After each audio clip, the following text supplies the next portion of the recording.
Welcome to another episode of Spilled Ink. We are still ironing out the kinks, and this has been great so far. Really getting to talk to some great people. And today I have a great guest, Steve Bunin. You probably have heard his name if you're listening to this podcast. He is currently coaching at Northwest Yeshiva High School, and goes back a long way in the sports community here. So, Steve, tell me about what it was like for you at Mercer Island High School as an athlete. Thanks. Yeah, honored to be here. So growing up on Mercer Island, I would say probably like a cookie cutter kid, which was played tennis and basketball, which were two of the big sports back then. And lots of other sports, but those were the two I was best at, best in quotation marks, because the kids in my class, we had a bunch of kids who played college basketball, and the year behind me, we had kids who played college basketball. And so as I was growing up, it was going to be obvious I was not going to be a big time player in hoops, which was my first love. Like I played tennis, but I loved basketball. And so I played sophomore year, junior year at high school. Freshman year, I decided to wrestle to follow in my oldest brother's footsteps. Huge mistake, not built for me emotionally, physically, or in any way. But got back into basketball, and then senior year got cut from the Mercer Island team, which was really brutal. But it also gave me a lot of fortitude that I think probably served me well in my broadcasting career for 25 years, and it also impacted how I coach. Like I try to be really in tune with the guys on the end of the bench in the way that I think sort of didn't happen for me at Mercer Island. Like we'd be up 25 with a minute left, and I wouldn't go in the game. And it's embarrassing with 1 second left to sub a kid in, but I always felt like with 2 minutes left, as bad as I am, I'm not going to cost us 25 points in 2 minutes, coach. And so I think I'm maybe even to a fault, but I'm really like all my kids play in every game. If it costs me the state championship someday, so be it. I just think high school basketball, at least at the level I coach, especially at the level I coach, everyone deserves to play a little bit. And if we can't overcome 60 seconds of somebody going in, then that's on me as a coach. So that's sort of it all sort of helped shape the identity of who I am as a basketball coach, my upbringing and my experience as a high school basketball player. At that time at Mercer Island, when you were there, Ed Peppel was the coach, legend in his own right. What was your experience with him specifically? Like I think everyone else on Mercer Island in the 70s, 80s, and 90s, I grew up idolizing him, dreamed to play for him one day. The movie Hoosiers, which is still my favorite movie of all time, like there's a lot of similarities of a coach who is like hard-headed but knows what he's doing and wins. And if you buy in, it becomes this great. And like we show the kids Hoosiers in my program at the beginning of every year as a sort of like the world was invented before 2000, 20. There was no TikTok, but there were great movies. But there are a lot of similarities there. And like we had a program called Little Dribblers, where you, as a third and even second grader and first grader, you're playing and you look up at the high schoolers. And Quinn Snyder, who's now the head coach of the Hawks, was this All-American. He was my next door neighbor growing up. Like I certainly idolized him as well.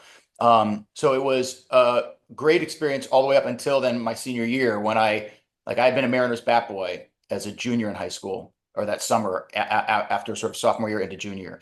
And then instead of coming back, I was like, I got to dedicate myself to being the 12th man on the Mercer Island High School basketball team. I had no illusions about playing, whatever.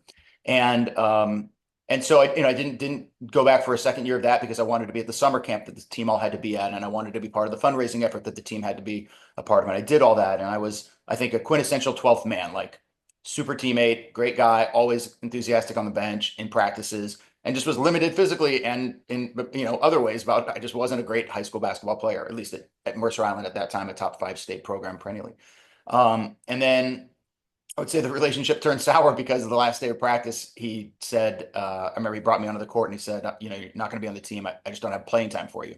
And I just thought, I think I even said, like, I don't even care about playing time. I didn't care if I played a minute. I wanted to be with my buddies and be on the floor. And I was crushed. And there was just no sort of response. And tail between my legs, I walked back and, again, non-cancer division, this was a big deal for me as a 17-year-old. I just had devoted what I consider like every ounce that I had to it. What I would say is, and I held it against him for a long time, and probably in my heart of hearts never really forgave him, which is more on me than on him. Because in part he kept 11 guys, like usually he kept 12, or the previous year he kept 14, and so I would, the whole summer I'm going through the like, okay, I'm 12th, I know I'm a solid 12th, and then he kept 11, and I was like, oof. And again, he eventually pulled up kids from JV who went on to play college basketball. No question they were better than me, but I just thought that there was something more to high school basketball in that program that I represented, that I could have been a part of it. But it also made me in a broadcasting, which is a brutally competitive field. it probably helped me because I was never going to let anyone, you know, keep me from doing everything that I could. Maybe I could have spent more time in the gym. So I'll just give you a quick example. 9 years into my broadcasting career, I finally get my interview at ESPN. And this is like the dream situation. I had a really hard time in my 20s. So I'm 29 years old. And I sat up the night before in the hotel across the street and I went and I watched Sports Center. This is before like TiVo or you could record a DVR or any phone, basically. And I watched Sports Center like 8 times in a row. Like I didn't call my friends. I wasn't celebrating. I was like locked in and I knew every second of what they were going to put at me when they were, and I researched and knew that they were going to give me an audition on the Sports Center set, and I was going to do the A block of the previous night's show. So that A block, like the first block before the commercial break, I knew, Serena Williams, it was the summer, it was, Wimbledon. I knew that she had an inside out forehand that hit the left baseline. And I knew the next match was whoever, Steffi Graf against blah, blah, blah. Like, so I was prepared. And I was like, they may not choose me. They may choose someone else, but it's not going to be because I flubbed the audition and I didn't know. And I was like, I went to the bar and had to go, like, that was not going to happen. So in a way, that thing that was again like the hardest hardship for me, again, hardest in very fair quotation marks, but it did shape me into who I not just am as a coach now, but I think who I was getting through, plowing through this really intense field where you get rejected all the time from TV stations all over the country, and then you finally get your big shot. I just wasn't gonna lose it to lack of preparation. Mhm. So I got to give Ed Pepple credit for that. Well, and I think that's a great testament to sort of the challenge people have as parents, not even, but you have to prepare your kids Yeah. for this stuff. And a lot of times coaches end up teaching some of those lessons. You would hope that it's in a little bit different way that, it doesn't end up uh, having that sort of impact, but then nice when there is a silver lining at the end of it. And in that vein of your time at ESPN, where did your love of sports come from? Like, how do you have a memory where it's like, oh, this is what I'm into? I do. I'm going to embarrass you.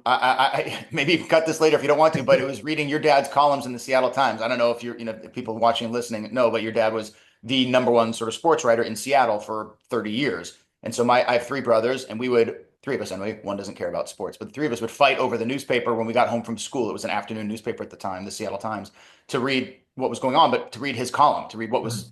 So that's like one of my earliest memories. I remember just loving sports from whatever early memories I have, running around with my brothers in the living room, tackling each other, or playing, tiddly jumpers or whatever they call, little league baseball. I just have always loved sports. And then I would say reading your dad's columns was something that got me sort of locked into journalism and broadcasting. And I also remember going to games as a kid and being weirdly like zoned in on the sideline reporter. Mhm. As much as I'm going to the Kingdom and watching the baseball, and of course locked in on that, but really like jealous, or jealous is a wrong word, but I emulated them. I wanted to be them. Like I knew early on I was never going to be a professional athlete in any sport or even close. But I was like, I could do that. I could be on the sideline. And so it was this love of sports and the love of a chance of being next to it, but also loving to tell stories. I mean, I only know that looking back. I didn't, when I was 14, I wasn't like, I like to tell stories, but I loved writing. I was fine being on stage. And so all those things kind of coalesced into by the time I was 13, I did know I wanted to be a sportscaster. And in my high school yearbook, I found this out later. Like my senior quote, the stupid quote that we all write and we think is so great. And it is, and mine was, go Syracuse and I'll see you on ESPN. And like, weirdly it happened. So I did go to Syracuse and then landed at ESPN. But yeah, the love of sports has just always been there. And over the years, and partly in part because I had a hard career where I was moving all the time, I latched into coaching as a way to just tether myself to a community and feel like I was doing something besides flailing at broadcasting in my 20s. And that's where I developed this love of coaching. I was like, oh, I like working with kids. It started with 9-year-olds, like third graders. I like seeing them get from where none of them know how to hold a basketball to the end of the year. They're like passing it around. And sure, the score is 4-2 at the end of the game, but it was 0-0 for the first 5 games. So that was a great feeling. And then I just aged up. I went from like third graders to fifth graders to middle school to high school. And that's where I am now. Mhm. It's interesting. I feel like I can see a lot of myself in your journey. My path was a little bit strange in that I grew up wanting to be a sports writer for obvious reasons, and then didn't realize until I hit my 30s that I had really spent a lot of the time watching the photographers and thinking, oh, I can't do that. Like, oh, this is what I can do. I can't do this thing. And then actually credit to Steve Sarkeesian and his staff for giving me a camera and saying, figure this thing out, for adding this other thing that I like to do. And also the coaching aspect, having a 7-year-old, I have started coaching myself, and I didn't realize how much I could love these kids. Isn't it the best? It's Oh, the it's best. yeah. And like you get to there are all these kids that, and I coach them in multiple sports, and you get to know their personalities. And there's this one kid on the baseball team named Henry, and all he wants to do is be a catcher. We're playing, t-ball or coach pitch. There's no need for a catcher, but he like cannot. He actually, I saw him on Halloween. He put on the catcher's gear, and that was Oh, his costume, right? And I think that's the kind of stuff that makes sports sticky for people like us. yeah, it's a conduit. I was saying this to one of my parents the other night, meaning one of my kids' parents, was like I have the kids dress up. This is another Ed Peppel Mercer Island thing. On game days, my kids go to school, they wear a tie and a shirt. And at the beginning of the year, everybody complains about it, even some of the parents. And now, like midway through the season, they love it. And it's, to me, basketball is the conduit to everything else. To, okay, you guys were 12, 13, 14 year olds. That's one way to look and behave. And now at 15, 16, 17, 18, there's a different way. And I expect this out of you. And if you want to play on the team, as long as I'm the coach, this is the rule. And basketball does that. And at age 7, and coaching my daughter in flag football and soccer and whatever, it was the same sort of thing. It's like, let's talk about teamwork. We'll get the orange slices after the game, but we're going to do a drill where everyone passes the ball to each other, make it Mhm. very 7-year-old centric. And then as they age up, I think it's okay to, like, not everyone gets the same amount of playing time. And again, I'm at the nth part of that curve where in high school I'm still giving everyone at least a minute. I just feel like we drive 2 hours for some of our road games. It's not fair to have a kid drive 2 hours there, 2 hours back, and not play 30 seconds. Like I just, again, I think I need to be a good enough coach that I can withstand that, even if the talent discrepancy is there. But I admit that probably a lone wolf in that regard at high school basketball. Like, it's, the big boy, big girl time, like time to not everyone doesn't get playing time necessarily. But I think that there's just lessons to be learned all the way through, whether it's, the kids crying on the way home or they're not crying on the way home and you're so mad about what happened in the game and they're just asking about, can we go to McDonald's or what's on the TV tonight?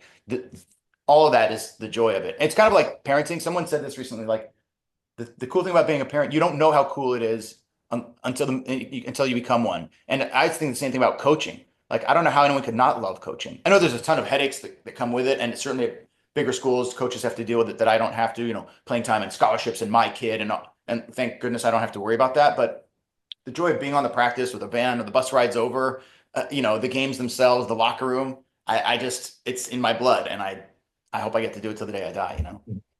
I wanna transition. I want to get into the Northwest Yeshiva and that part of coaching. Before I do that, I think it'd be helpful for even kids or anyone listening how much you have to love sports and journalism to be in that world. And having been someone that traversed the country to do that, I understand that. And I'm always curious to hear, like, what was your path?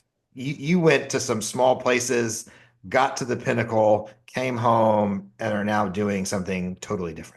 Yeah, it's a crazy long path. And again, your dad kind of played a crucial role in that. So I knew that the road would be sort of like baseball, like minor leagues. And then hopefully, if you're lucky, you'd one day get to the big leagues. And that was sort of my experience. Now, some people, they work in, a small market, let's say Yakima, Washington. And then after 2 years, they go to Spokane, Washington, a little bigger. And then they go after 3 years there to Seattle. And I used to doodle like, oh, that'll be my career path. And it just didn't happen that way for me. I was, like you said, I was all over the country, different time zones, different. I was in Flagstaff, Arizona, Binghamton, New York, Kalamazoo, Michigan. I was just all over, and none of them were these like great, like, springboard stations or whatever.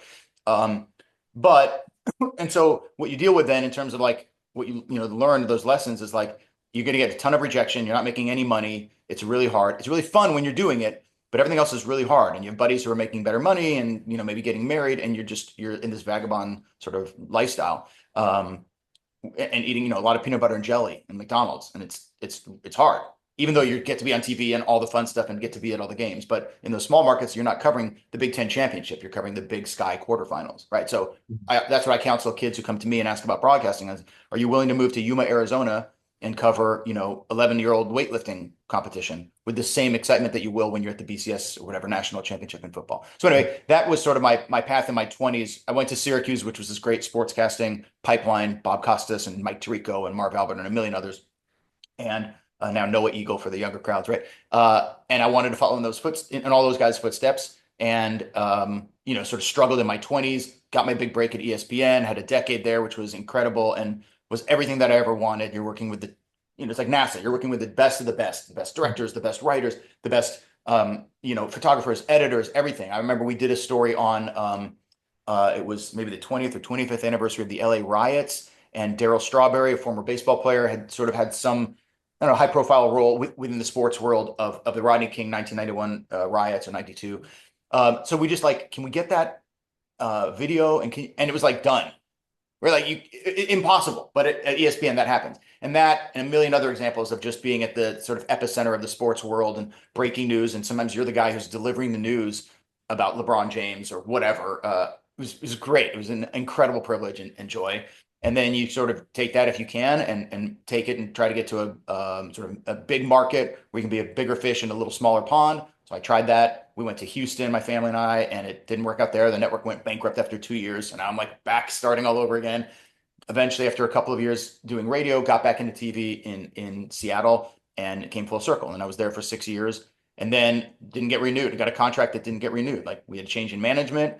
And for whatever reason, even though I won all these Emmys and the ratings were good on the shows I was on and everyone seemed to like me, I didn't have a contract.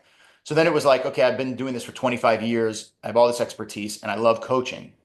And it was a couple of kids that I used to coach, ironically enough, who convinced me, you could coach for a living in the executive world, take all the writing and the communication and how to talk on Zoom and whatever, and help people in business who struggle with that. And they're, losing money or losing sales or losing their jobs because they can't communicate in their weekly presentation to the boss, or they got to go to the conference in Las Vegas and they just look, extraordinarily unprofessional, and you can help them. I was like, that's a job.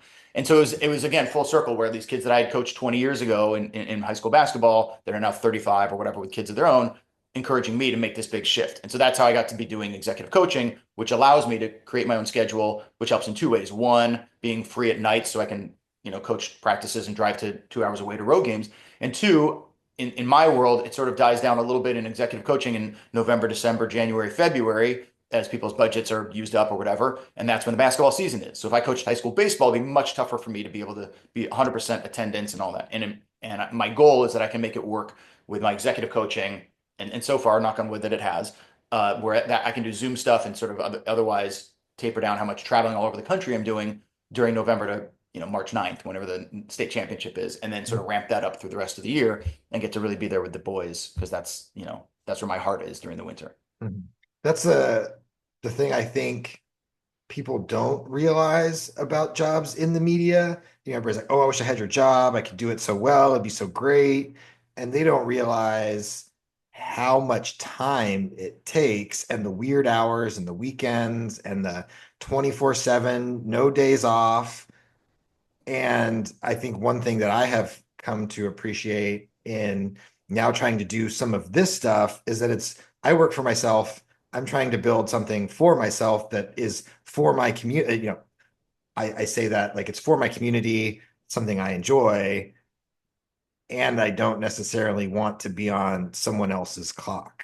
Yeah, it's the flip side, right? You don't have the stability of the paycheck, but you get to make your own way in the world, for better and for worse. And I always say that, like you said, there's a million great things that come with being in sportscasting or broadcasting, for that matter. And I love all of them and embrace all of them. And there's hardships that come with it too. I just read the article in Sports Illustrated about Adrian Wojnarowski, that, the number one NBA beat reporter, and left ESPN in this $5 million salary to take like a $50,000 job at St. Bonaventure, where he went. And his kid had to me, the quote of the whole piece was like, who seems like a college age kid. And he's like, yeah, dad, when he was asking him what he should do. And he's like, everyone thinks you have the most amazing job in the world. I think you have the worst job in the world, because you always on your phone. He's like, go travel with mom.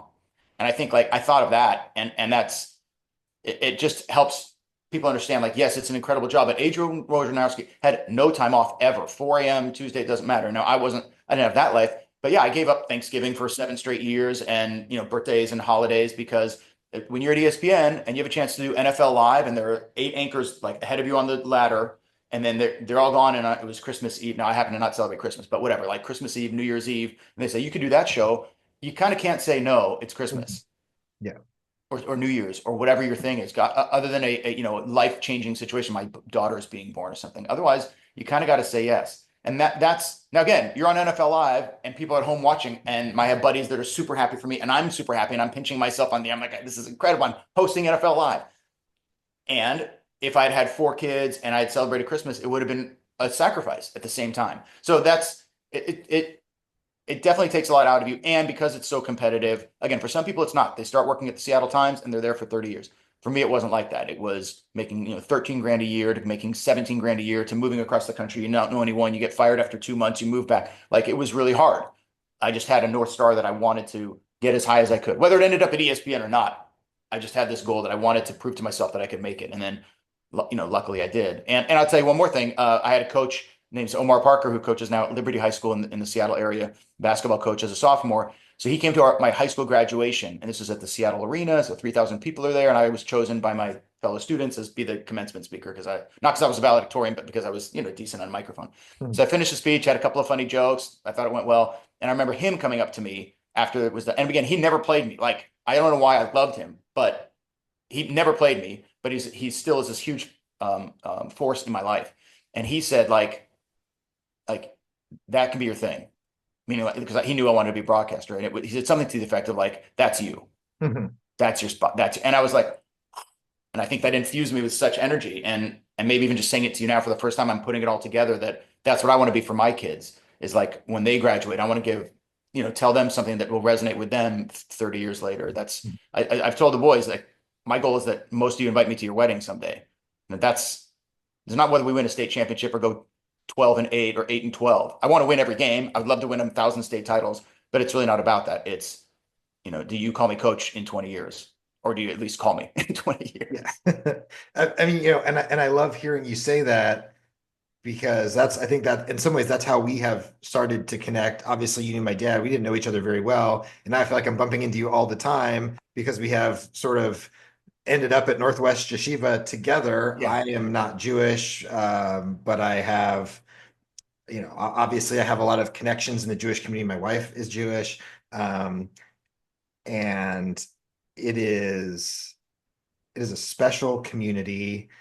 And what I think I love about it is what you're talking about, where the kids, it seems like, love basketball. They have to go on all these road trips and do things in a unique way. And also being Orthodox Jewish, like they have to put they not have to, they put their faith Mhm. first. And that is, I can really appreciate that.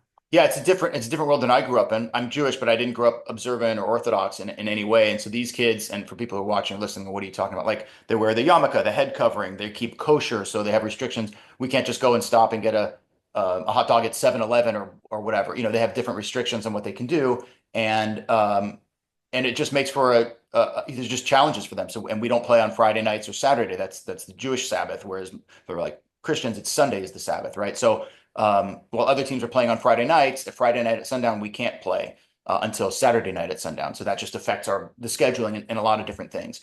Um, and but I just love this community, and it happened because 20 years ago I was the JV coach for 1 year here. So between TV jobs, 2001, right around 9/11, a guy I played pickup basketball with, he was the head coach at this high school. He's like, I could use an assistant coach and a JV coach. I said, sure. And we just had different styles. His was just like almost babysitting, if that. And I came from, again, this pipeline, Ed Peppel, Mercer, you're on time. If you're not on time, you're late. If you're late, don't bother showing up. Like I tell the boys that all the time.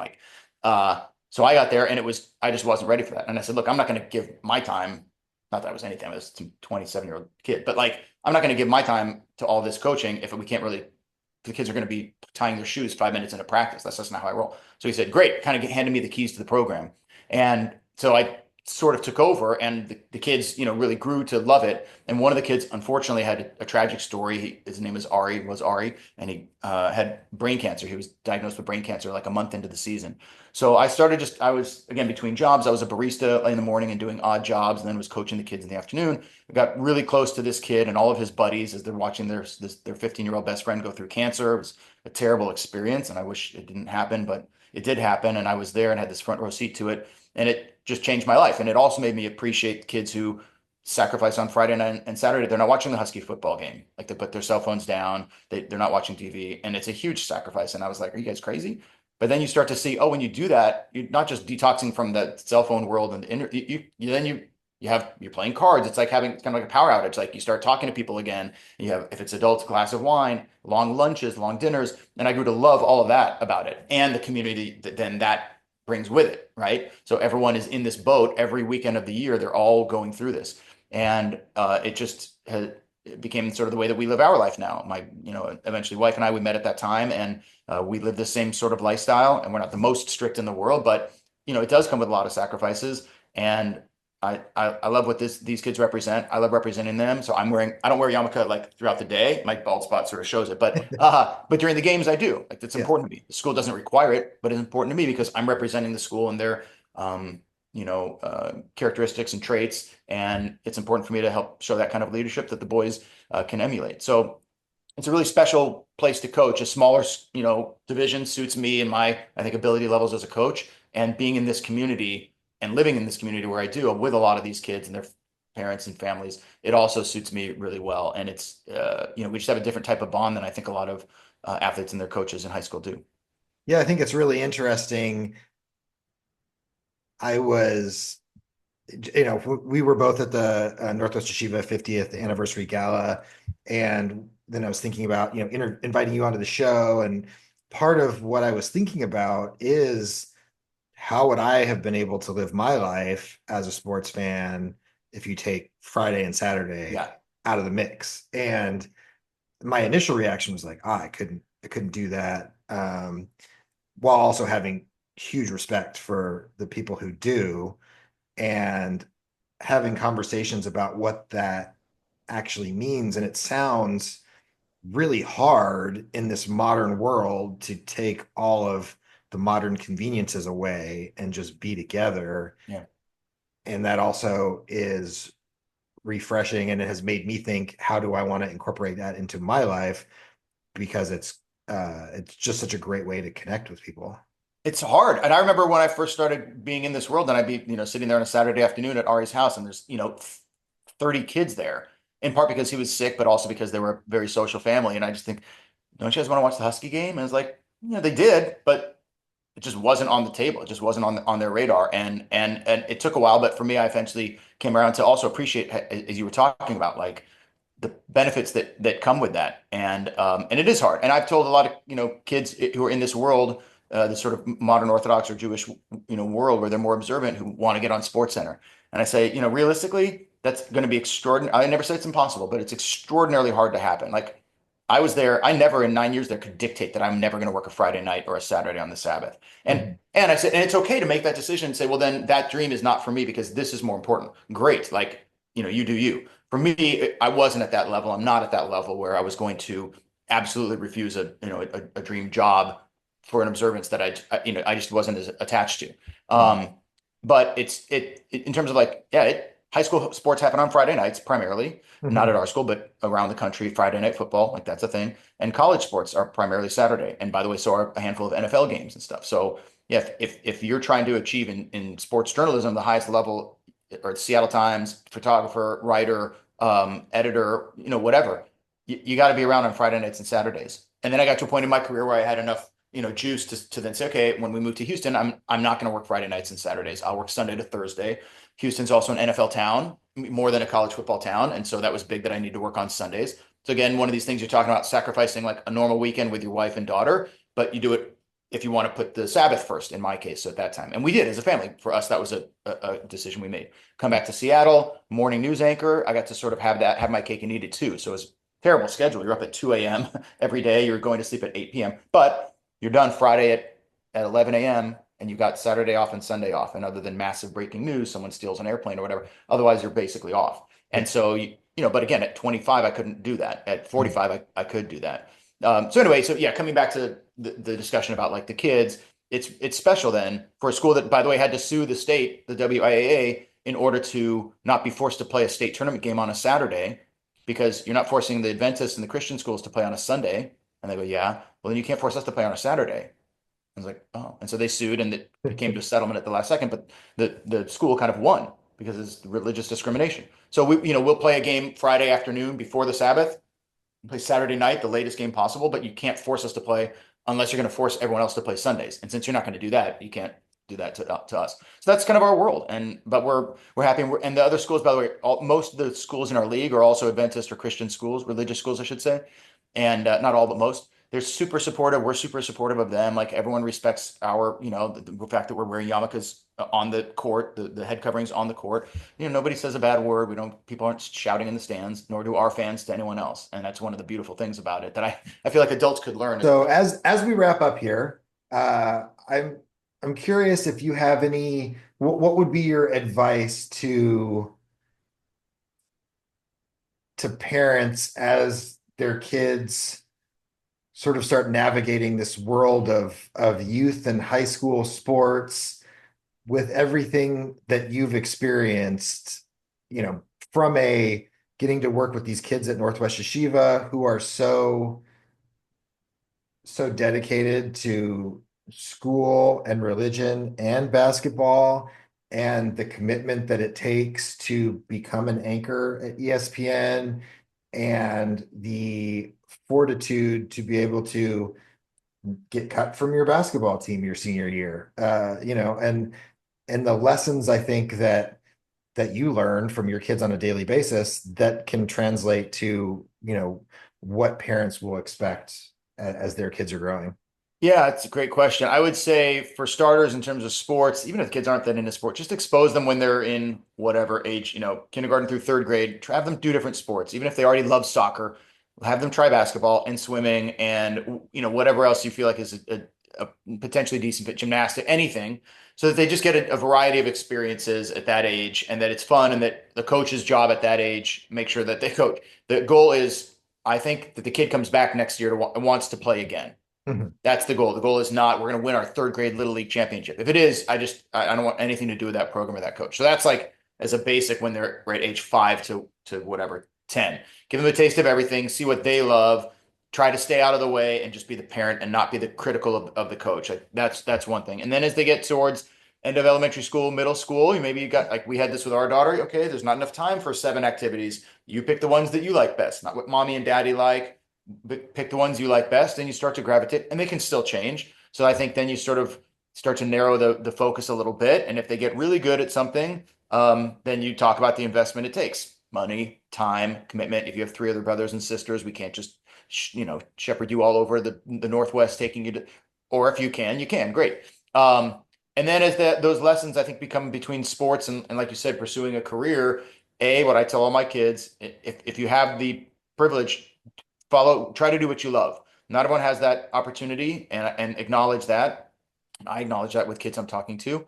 But if you have the chance, get that high school degree, try to get yourself into either an internship or apprenticeship or college where you can start to make a military career. Like talk to people in that career. That's a big thing for me in high school is start to think about your world after 18. God willing, you finish high school. What does next year and the next 5 years look like? And if you think you might want to get into finance or you think you want to be in the military, talk to someone who's in there. What was it like for them at 17, 18? I'm a big believer of that, like understanding what's kind of in front of you in the immediate and the long term.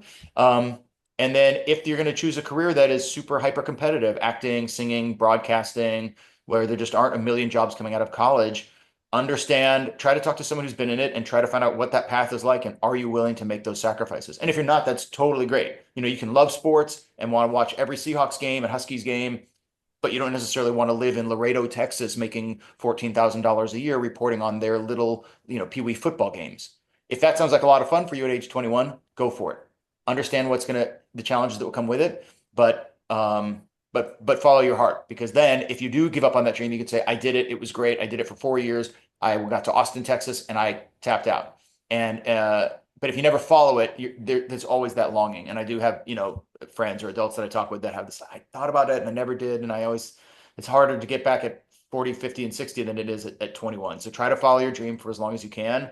I was lucky enough that my dream came true at ESPN, and now my dream changed. Like, I don't want to be at ESPN. If ESPN offered me, hey, Steve, come back and do Sports Center, I don't want to. I love what I'm doing now. I love executive coaching. I love coaching high school basketball, and I wouldn't give it up. But if I'd never gotten there, I probably would give it all up because that, so that's what I would say is like expose the kids to everything early on as you ramp up towards teen years, start to streamline it a little bit and then encourage them to think about the future and try to plan as best they can for it and support them as best you can and support your coaches. And honestly, this is a little soapbox here. Don't criticize the referees. If you want to criticize the referee, volunteer to be a ref or an umpire. We need them in every sport. It's really hard. One of the best things I did was referee both in high school for little kids and then as an adult for like high schoolers or young adult. And you realize it's much harder. Even if you know the game and you're a player and you're a good athlete, reffing is different and reffing is hard. And I almost never complain to the referees unless it's something egregious. And my kids are restricted from talking to the referees and anything other than thank you, ma'am, thank you, sir, because that's a hard job. And as a parent, to me, there's nothing more embarrassing than having parents screaming at the referees. Like, you're there to be a parent to your kid. You want to be a referee? Sign up. You want to be a coach and criticize? Come be a coach. I could use more assistance. Mhm. Otherwise, please be a parent and just keep that focus. I try to do that with my kid. I'm not perfect, but that's another big thing for parents. I would just say is be mom and dad, and that's enough. That's plenty, and it's a big enough job. Don't try to be anything else. And I think the one, I think this is like kind of a good place to wrap in that pursuing your passions is hard, right? Like if you want to be an athlete, there is all of the work behind the scenes that Mhm. goes into it. If you want to be famous on TikTok, you have to have the idea, put in the time, come up with the idea that sets you apart. Broadcasting, journalism, anything you want to do in today's world, you have to put in the effort. It's And hard. yeah.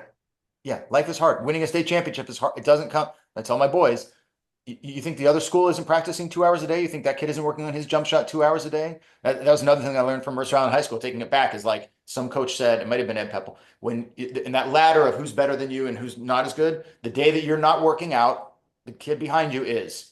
And the day that you are working out, there's someone in front of you on that ladder who took the day off.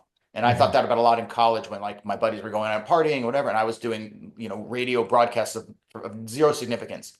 But the significance was I was putting in that time and I was getting a lot better. So when I came out of college, I was more prepared than some of the guys who didn't take it that seriously. And that's a great point that and any accomplishing anything really hard, any dream is going to be really hard. It just doesn't happen where you get super lucky and don't have to put in the work. Even if you get chosen and a talent scout is walking through the mall and picks you out to be, you still have to sustain it. You may get one blip, you may get one TikTok thing that goes viral. You can't keep it up without hard work. So whatever Mhm. that goal is, you have to be willing to put it in and fail. And when you fail, you get much better. Mhm. And I think that's a great way to wrap it. I really appreciate your time.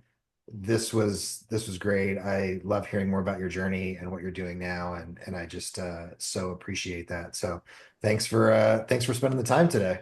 Thank you very much for having me anytime.